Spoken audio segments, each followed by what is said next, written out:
But he also managed the process of transition. I mean, obviously, he wanted me ultimately to run the company.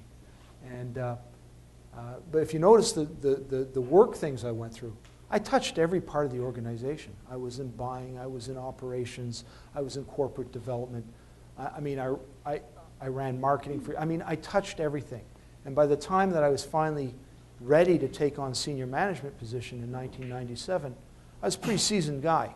And, you know, one of the things I learned from my MBA here, somebody said to me at that time, that said, you know, you'll really appreciate your MBA 5 years more. After you finish, 5 years later, it'll be even more valuable to you. In 10 years, even more valuable.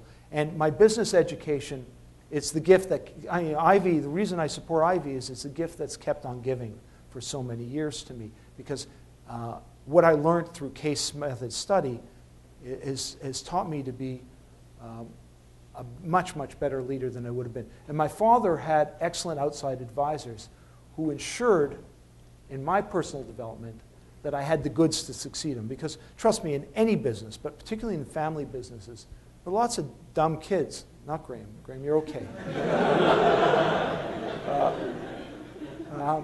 You know, look, just because you're my son or my daughter or whatever, doesn't mean you're smart or you're capable. I mean, you can be smart, you can be brilliant, but it doesn't mean you're capable to run a business. As I said, I was exposed in a meaningful way to various areas of the business that I learned. And I wasn't rushed into being the top kahuna. I was given time to develop. And the other thing that I really respect about my father, who was such an iconic figure, is he didn't expect me to be him. He knew, I mean, he's not a trained businessman, but he's a passionate retailer. And he allowed me to be different from him. And that was very wise. And that's great leadership from my point of view. Well, that's a great and difficult question. I mean, first of all, we're blessed in Canada. The downturn and how it impacted us. I mean, we were down 8%.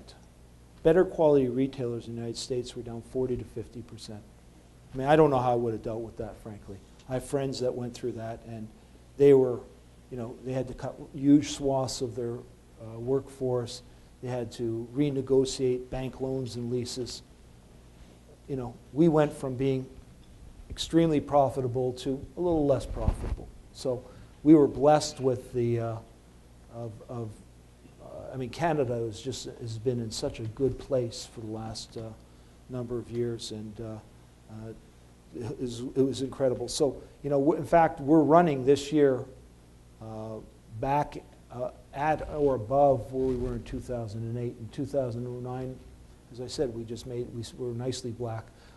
Our people, we did a number of things. First of all, we realized it was going to be a tough time for them. So we do these things called contests or special incentives, and we just made sure we said, you know what, our people's earnings, I mean, with business down, they're going to earn a little less.